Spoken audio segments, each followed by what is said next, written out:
Hey everybody, you might notice from the video time that this is going to be not the 30 minutes long. It's going to be like the last one, about 15, maybe 20 minutes. That's because I just woke up and I have an interview for a job later today, so not a lot of time. Gotta go get ready. But I just felt like I want to get this out right now while I do have some time. So, Chapter 14. Stables were never meant to save any pony. Yeah. Oh yeah, I forgot to click on the thingy. Explosions.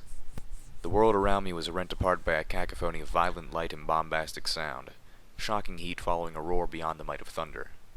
The twilight darkness was annihilated by too bright brilliance. Time slowed to a crawl, as if sensory overload was causing my own brain to lag. Fire and shrapnel tore at me, sparks of pain igniting all over my body. The roar that filled the world. Little Pip is just going to be broken. She's going to be like Big Boss, isn't she? Like just half the pony she started out to be. That's what I'm getting. Like she's gotten burned, stabbed, shot, shrapnel, just. She's going to be like Big Boss in the MGS5. She's just going to be half the pony she used to be. Died with a high-pitched whine as I lost my hearing. I was rooted in place, unable to make my body move. Blood splattered across my face as the pseudo-goddess standing in front of me tore apart, the parts of her body savagely flying in every direction. I felt myself thrown to the ground. Fucking Velvet super Remedy mutants, covered me man. with her body, her shield forming around us with aching slowness. I could feel a sticky warmth as her blood seeped down, mixing with mine. Only belatedly did I realize that I was not the one being attacked. The second pseudo-goddess was turning, wide-eyed as she brought up her own magical shield. But it was too late for her. The rapid-fire explosions that were killing Velvet Remedy and me just by proximity were ripping directly into the creature. The pseudo-goddess's shield rippled, fluctuated, and died before it could fully manifest. Then, she too was consumed in a mutilating blaze. Time snapped back as the rain of explosions momentarily stopped. My vision was warped with after-images of the creatures, their obliterating bodies flash-burned into my sight. My ears still heard nothing but a distant, nauseating buzz. But now I could see the source of the massive attack. And I had seen this thing before. It was the poster from the recruitment center come to life before us. Power armor! The pony completely concealed in steel-gray armor, even its tail. Fallout 4 has given me such an appreciation for power. Like Fallout 3 and New Vegas, like power armor, it's cool, but it's just armor. But Fallout 4, that makes you appreciate power armor. I love that you actually need the fusing cores to power it, because it makes sense. It's actually kind of cool that they do that. I hope that if Obsidian, the guys of New Vegas, which I believe was way better than Fallout 3, which was also a great game, if Obsidian does make a new Fallout game, they were just so good at New Vegas. But if they do, I hope they keep that. I hope they keep the Fusion Core system, and I hope they improve upon settlement building, because Bethesda, they're pretty good, but Obsidian knows how to make Fallout games. It was a mighty relic from the war, a Steel Ranger. A bright lamp on its forehead spotlighted its target, and the huge gun on the right side of its monstrous battle saddle began to fire again. But the last pseudo-goddess had been given plenty of time to bring up her shield as her sisters were slaughtered. And the explosions, which I now saw were metal apples similar to those that I had used on the dragon, only being fired at terrifying speed, detonated against the shield while she stood inside. It's a grenade launcher! Unconcerned, only mildly pissed. The flames illuminated her midnight blue coat and sickly green hair, and made her eyes sparkle like gateways to hell. Again, the Steel Ranger's grenade machine gun stopped, and now a large box on the left side of its battle saddle sprung open, unleashing two rockets which arrowed through the air towards the creature, leaving contrails of smoke in their wake. The pseudo-goddess merely lowered her head, a spark of light bursting from her horn. Ooh. In an instant, the two rockets had reversed course. The Steel Ranger tried to step back, but there was no time. The rockets impacted directly into our armored would-be savior, the explosion tossing the massive body back down the hill. I'm The so happy we got power armor. The tumbling body bounced over several mines before coming to a stop, motionless and seemingly lifeless at the foot of the shack below. This is classic. Like, I'm going to assume this guy's from the his world, whatever whatever they're called here's world, Brotherhood of Steel. Are they still called the Brotherhood of Steel in Fallout Equestria? Or are they called something else? Anyways, it's classic. You know, you have the Brotherhood of Steel or their counterparts versus the super mutants or alicorns. Like, it's such a classic fight. I love it. And I admit, I hate the Brotherhood of Steel. Fallout 1, they're kind of assholes, but you know, they're kind of cool. Fallout 2, they're still kind of cool. Less asshole-ish because they're not stealing technology that's not nailed down, or else Sadie Sands wouldn't be standing. But the fact is, they're good guys usually, but I hate their philosophy, and their philosophy makes it me like hating them. Basically, if you never played Fallout, they're a group of techno-religious. They're kind of like the Knights Templar, only they worship technology. Kind of. It's complicated, but they have the resources and the military might to help the wasteland. They could help people. They could protect towns. They can fight back mutants. They can do all this good stuff because they have the knowledge of the pre-war. They have pre-war technology. They know how to maintain it. They even know how to make some of it. But do they help people? No. In fact, if you have high technology, they're more likely to attack you and take it because they don't think you deserve to have it. Because they have this mindset that only they can be allowed to have it. That only they should have it. And that's why I hate them so much. Yet in some of the games they're portrayed as good guys. But there's this good news. Like in New Vegas, the West Coast ones, which are the original Brotherhood, are pretty much dying out. Like, even though the NCR victory's canon, I always go either Independent or Mr. House, and you wipe them out. Because fuck them. They're dying out. The best thing is their elders know they're dying out, but they're so caught up in their traditions that they refuse to change. There's the Midwest Brotherhood of Steel, which actually evolve.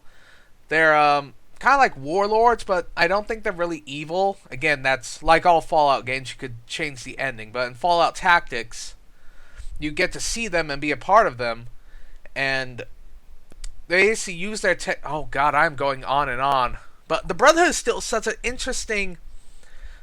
They're iconic to the Fallout universe, and I enjoy talking about them and why I hate them and why they should all die, except for the East Coast one. Well, actually, playing Fallout 4, the East Coast one seems to be becoming dickheads too, so shouldn't say that. Fuck it. This will be its own video. I will make its own video discussing the Brotherhood of Steel and why they should probably just go off and die somewhere. Velvet's weight bore down on me. We waited for the Steel Ranger to get up, and the world seemed to wait with us. When, after long moments, it did not stir, the pseudo-goddess strode forward towards it. I could hear her laughter, even though my ears could hear nothing but that awful ringing. In the back of my mind, I realized I must have been right. Telepathy played a part in the pseudo-goddess's threat. "See how the so-called mighty alicorn hunter has fallen," the majestic and cruel voice of the pseudo-goddess purred in my head. "The goddess will be most pleased." The impact of bullets created twin sparks on the pseudo-goddess's shield. Limping and bloodied from the storm of fire and shrapnel, Calamity strode forward. I could see his mouth moving. Undoubtedly, he was saying something snide and witty. The pseudo-goddess, or alicorn by her own title, turned and snorted derisively. Calamity shot again to just as futile an effect. I shrugged my haunches, trying to tell Velvet Remedy to get off of me, but she did not. Her body was warm, dead weight. I realized her shield spell had dropped, and felt a surge of panic. I heaved, rolling her off, and turned to find my beautiful companion unconscious, her hide flayed open by shrapnel and bleeding excessively. With a flare of my horn, I opened one of her medical boxes and started pulling out what supplies That's we had dangerous. left. There's a lot of arteries My over heart there. screamed at seeing how little it was. Well, I may have screamed too, but I couldn't hear. is there? I pulled open the other, hoping for more, but all that was left in the second medical box was her dress, a bottle of Buck, and the party time mint owls. That voice in my head roared. Velvet Remedy was counting on me. She'd die if I couldn't help her. I needed to be smarter right now. I needed to be better right now. I needed those mint owls. The little memory orb rolled out and fell into the grass as I tore the tin of party time mint owls from her saddle box and floated it to me. A craving hit me, and I had to force myself to only take one. Make them last. One would be. The world became so much brighter, clearer, and cleaner. I was aware of each raindrop as it struck me. I was aware of each pain, each bleeding gash in my body. That might actually be a bad thing. Once again, brilliant light burst all about us, this time that carrying a could really choking be a stench bad of thing. ozone as the alicorn summoned lightning from the thunderclouds and struck Calamity to the ground. I turned, trying to cry out, but I had no voice. Or I did, but I could not hear it. Calamity shuddered, twitching on the ground. Is she deaf now? Like, I know, like, the explosion could knock out the hearing, but is Lil Pip actually like, legit deaf now? Like, not just a temporary thing from the explosion. He was not dead, not even yet unconscious, but he was in no condition to fight. The alicorn didn't seem to care. A malicious smile broke over her features, cold and wicked as motes of pinkish-purple light ignited around her head, growing and shaping into magical arrows. I tried to get to my hooves, but my legs wouldn't work. A wave of felling nausea dropped me. I knew I too was suffering from blood loss, and the ringing in my ears was shredding my sense of balance. But I also knew that Calamity and Velvet were about to die. So might I, but I would die saving them. And, in the sheer brilliance of Mint Owl acumen, I knew just how to do it. My telekinesis did not fail me, even when my body did. I brought my sniper rifle to me as I simultaneously lifted the memory orb and floated it towards the alicorn, moving it so that it approached from her flank. Nuclear explosion! I felt a pang of conscience risking something so precious to Velvet. The pseudo-goddess turned, catching the movement out of the corner of her eye.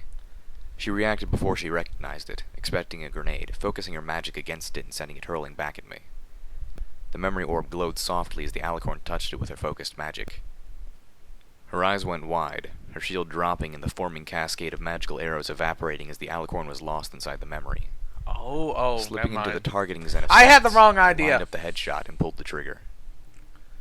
No, Velvet Remedy intoned harshly, her voice sounding distant and muffled through the buzzing in my ears. She floated the tin of party time mint owls away from me before I had a chance to take yet another.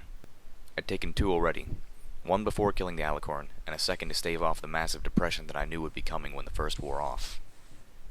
But I tried to come up with something that Velvet Remedy would buy. I was amazing now.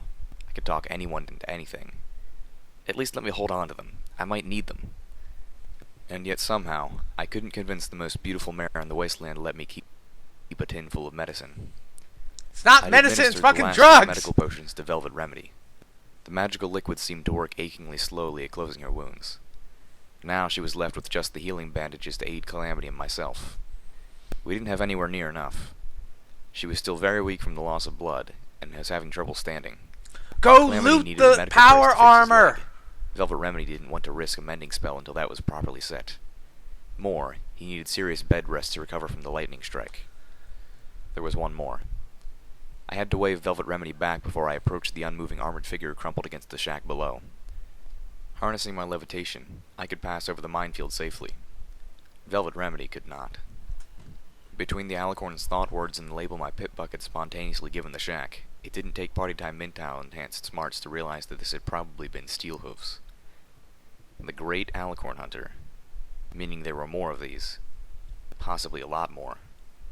The thought was frightening. Steelhooves had exterminated two of them with a combination of surprise and epic firepower. It was by wits and luck that I'd killed the third before she slew us all. Last time I needed a boxcar. These creatures were not invincible, but they were powerful and very hard to kill. Like Deathclaws. The metal stallion, or at least I was assuming he was a stallion based on the form of the armor, had not moved since the battle. Is he really dead? Crouched down next to the fallen ranger, several of my bandages shifting and coming undone. He as better I did not be so. dead. My I mean, wound that was an blood. entrance. That was a Up fucking close, the armor was entrance. even more impressive. It had its own air filtration system, complete life support, even mechanized drug injection. The damage from the rockets was far less than it had any right to be.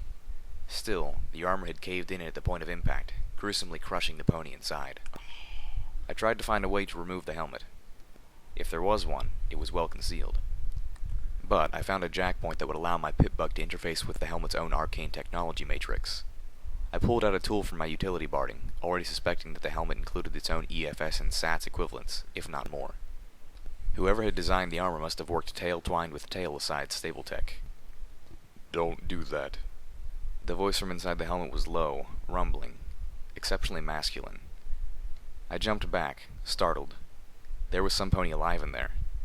Fueled by party-time confidence, I approached, trying to reassure him. I'm a certified stable pit bug technician. I lied, but only a little. I'm sure I can help. No, you can't. The voice spoke, but the body still did not move. The helmet did not even turn to look at me. My armor took a crippling hit. Everything is offline.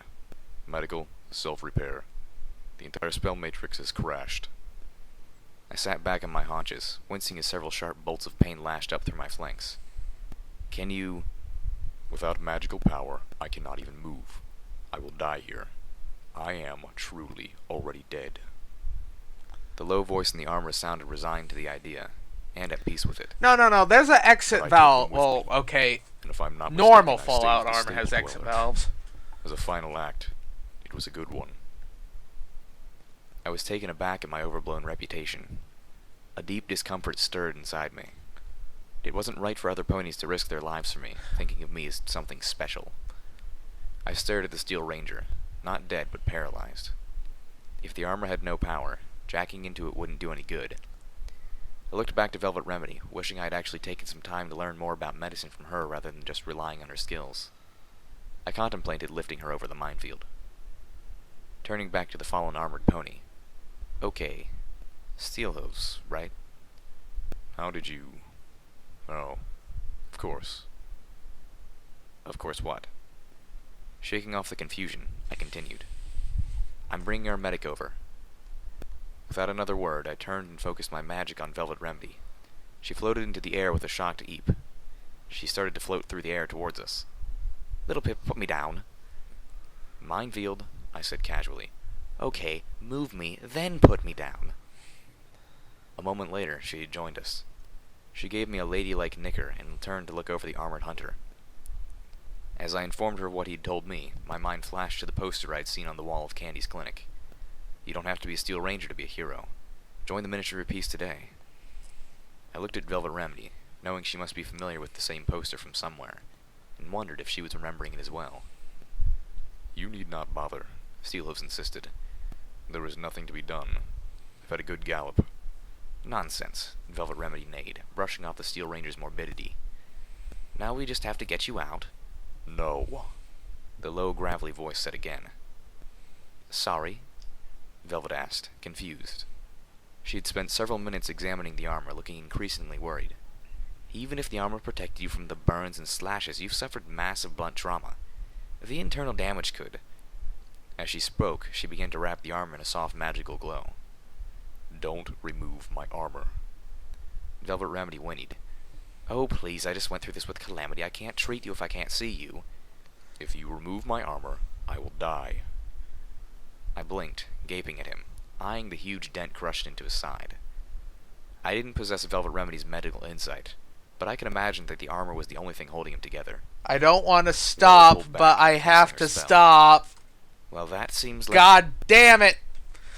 Like, this was getting really good. I was focused. I gotta stop. I don't got the time. Anyways, I'll make a whole video discussing my opinions on the Brotherhood of Steel, because that is at least an hour's worth of opinions and facts and ugh. I'm coming back to you later.